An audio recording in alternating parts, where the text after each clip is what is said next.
श्री दुर्गा सप्तशती प्रारंभ। अथ प्रथमोऽध्याय।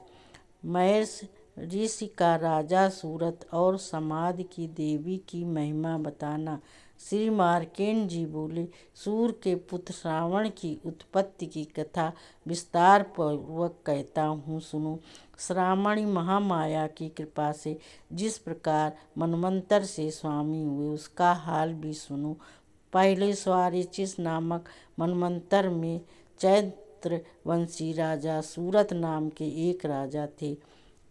सारी पृथ्वी पर उनका राज्य था। वह प्रजा को अपने पुत्र के समान मानते थे, तो भी कोलवंशी राजा उनके शत्रु बन गए। दुष्टों को दंड देने वाले राजा सूरत की उनके साथ लड़ाई हुई। कोलवंशियों की संख्या में कम होने पर भी राजा सूरत युद्ध में उनसे हार गए। तब वह अपने नगर में आ गए। केवल अपने देश का राज ही उनके पास रह गया और वह उसी देश के राजा होकर राज करने लगे। किंतु उनके शत्रुओं ने उन पर वहाँ भी आक्रमण किया। राजा को बलहीन देखकर उनके दुष्ट मंत्रियों ने राजा की सेना और खजाना अपने अधिकार में कर लिया। राजा सूरत अपने राज्याधिकार को हार कर शिकार खेलने के बहाने घोड़े पर सवार होकर वहाँ से एक भयंकर वन की ओर चले गए। उस वन में उन्होंने महेश मेधा का आश्रम देखा। वहाँ मेधा महेश अपने शिष्यों तथा मुनियों से सुशोभित बैठे हुए थे और वहाँ कितने ही हिंसक जीव परम शांति भाव से रहते थे। राजा सूरत ने महेश मेधा को प्रणाम किया और महेश ने भी उनका उचित स्वागत किया। अपने नगर की ममता के आकर्षण से राजा अपने मन में सोचने लगे, पूर्व काल में पूर्वजों ने जिस नगर का पालन किया था वह आज मेरे हाथ से निकल गया। मेरे दुष्ट एवं दुरात्मा मंत्री मेरे नगर की अब धर्म से रक्षा कर रहे होंगे या नहीं। मेरा प्रधान हाथी, जो कि सदा मद की वर्षा करने वाला और शूरवीर था, मेरे बैरियों के वश में होकर न जाने क्या दुख भोग रहा होगा। मेरे आज्ञाकारी नौकर, जो मेरी कृपा से धन और भोजन पाने से सदैव सुखी रहते थे और मेरे पीछे पीछे चलते थे, वह अब निश्चय ही दुष्ट राजाओं का अनुसरण करते होंगे तथा मेरे दुष्ट एवं दुरात्मा मंत्रियों द्वारा व्यर्थ ही धन को व्यय करने से संचित किया हुआ मेरा खजाना एक दिन अवश्य खाली हो जाएगा। इस प्रकार की बहुत सी बातें सोचता हुआ राजा निरंतर दुखी रहने लगा। एक दिन राजा सूरत ने महेश मेधा के आश्रम के निकट एक वैश्य को देखा। राजा ने उससे पूछा, भाई तुम कौन हो? यहाँ तुम्हारे आने का क्या कारण है और तुम मुझे शोकग्रस्त अनमने से दिखाई देते हो, इसका क्या कारण है? राजा के नर्म वचन सुन वैश्य ने महाराज सूरत को प्रणाम करके कहा। वैश्य बोला, राजन, मेरा नाम समाधि है। मैं धनियों के कुल में उत्पन्न एक वैश्य हूँ। मेरे दुष्ट स्त्री पुत्रादि को ने लोभ से मेरा सब धन छीन लिया है और मुझे घर से निकाल दिया है। मैं इस तरह से दुखी होकर इस वन में चला आया हूँ और यहाँ रहता हुआ मैं इस बात को भी नहीं जानता कि अब घर में इस समय सब कुशल है या नहीं। यहाँ मैं अपने परिवार का आचरण संबंधी कोई समाचार भी नहीं पा सकता कि वह घर में इस जानता कि वह सदाचारी हैं या दुराचार में फंसे हुए हैं। राजा बोले, जिस धन के लोभी स्त्री पुत्रों ने तुम्हें घर से निकाल दिया, फिर भी तुम्हारा चित्त उनसे क्यों प्रेम करता? वैश्य ने कहा, मेरे विषय में आपका ऐसा कहना ठीक है, किंतु मेरा मन इतना कठोर नहीं है। यद्यपि उन्होंने धन के लोभ में पड़कर पितृ स्नेह को त्याग कर मुझे घर से निकाल दिया है, तो भी मेरे मन में उनके लिए कठोरता नहीं आती। हे महामते, मेरा मन फिर भी उनके लिए फंस रहा है। इस बात को जानता हुआ भी मैं नहीं जान रहा, मेरा चित्त उनके लिए दुखी है। मैं उनके लिए लंबी लंबी सांसें ले रहा हूँ।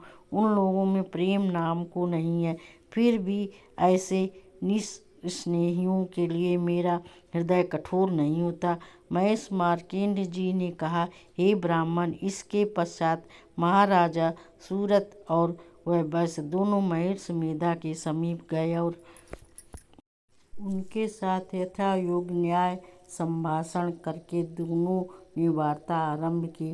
राजा बोले, हे भगवान, मैं आपसे एक बात पूछना चाहता हूँ, सो आप कृपा करके मुझे बताइए। मेरा मन मेरे अधीन नहीं है, इससे मैं बहुत दुखी हूँ। राज्य धनादि की चिंता अभी तक मुझे बनी हुई है और मेरी यह ममता ज्ञानियों की तरह बढ़ती जा रही है।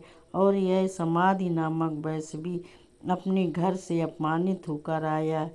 इसके स्वजनों ने भी इसे त्याग दिया है। स्वजनों से त्यागा हुआ भी यह उनसे हार्दिक प्रेम रखता है। इस तरह हम दोनों ही दुखी हैं। हे महाभाग, उन लोगों के अवगुणों को देखकर भी हम दोनों के मन में उनके लिए ममता जनित आकर्षण उत्पन्न हो रहा है। हमारे ज्ञान रहते हुए भी ऐसा क्यों?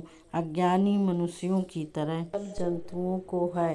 सबों के लिए विषय पृथक पृथक होते हैं। कुछ प्राणी दिन में नहीं देखते और कुछ रात को, परंतु कोई जीव ऐसे हैं जो दिन तथा रात दोनों में देख सकते हैं। यह सत्य है कि मनुष्यों में ज्ञान प्रधान है, किंतु केवल मनुष्य ही नहीं ज्ञानी नहीं होता। पशु पक्षी आदि भी ज्ञान रखते हैं।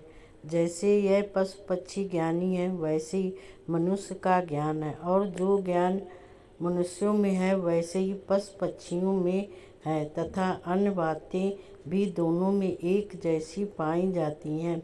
ज्ञान होने पर भी इन पक्षियों की ओर देखो कि अपने भूख से पीड़ित बच्चों की चोंच में कितने प्यार से अन्न के दाने डालते हैं। हे राजन, ऐसा ही प्रेम मनुष्यों में अपनी संतान के प्रति पाया जाता है।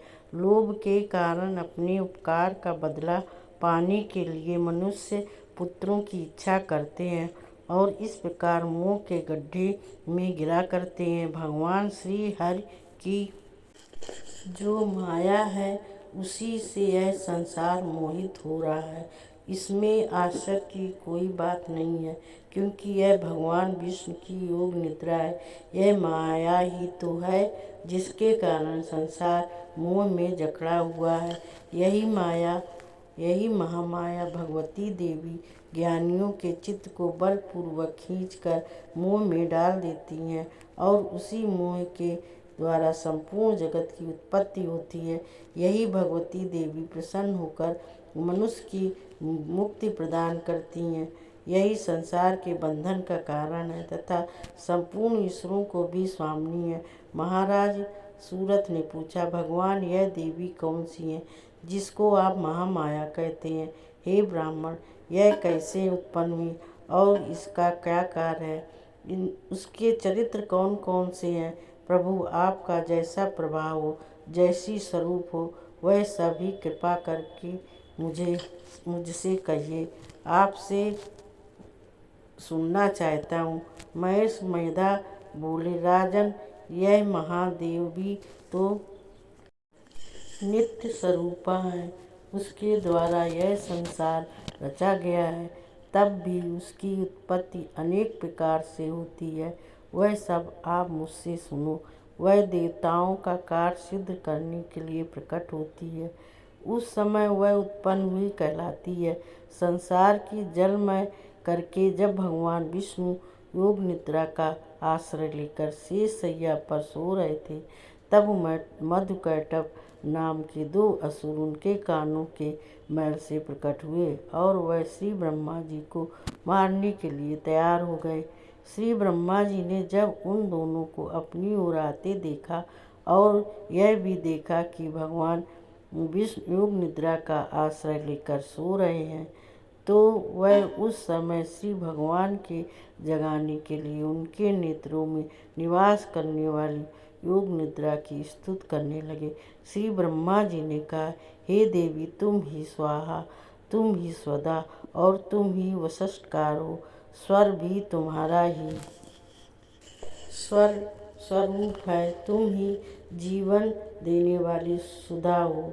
नित्य अक्षर प्रणव में आकार उकार मकार, इन तीनों में माताओं के रूप में तुम ही स्थित हो। इनके अतिरिक्त जो बिंदुपत अर्धमात्रा है, जिसका कि विशेष रूप से उच्चारण नहीं किया जाता है, हे देवी वह भी तुम ही हो।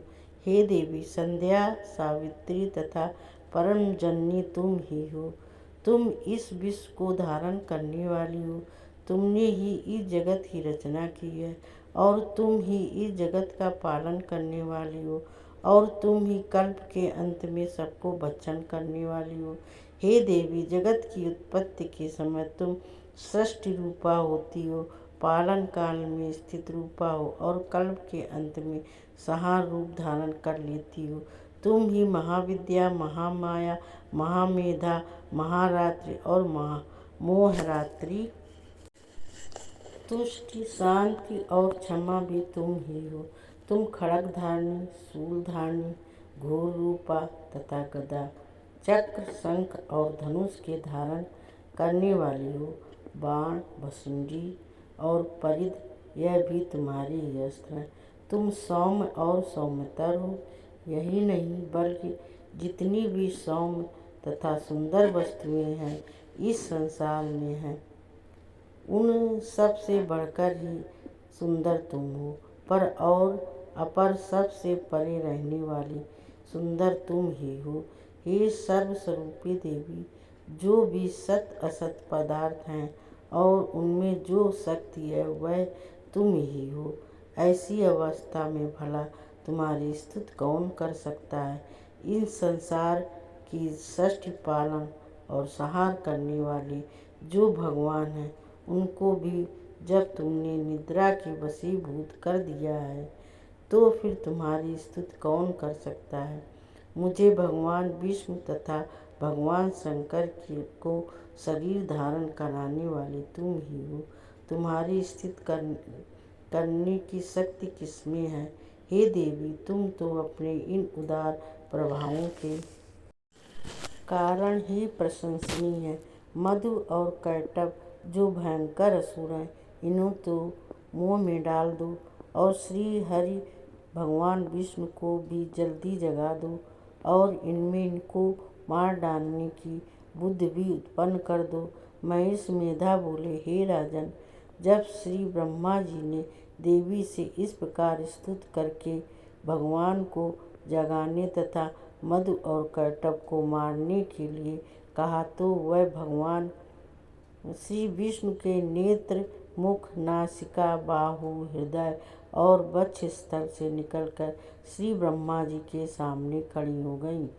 उनका ऐसा करना था कि भगवान श्री हरि तुरंत जाग उठे और दोनों असुरों को देखा, जो कि अत्यंत बलवान तथा पराक्रमी थे और मारे क्रोध के जिनके नेत्र लाल हो रहे थे और जो ब्रह्मा जी को वध करने के लिए तैयार थे।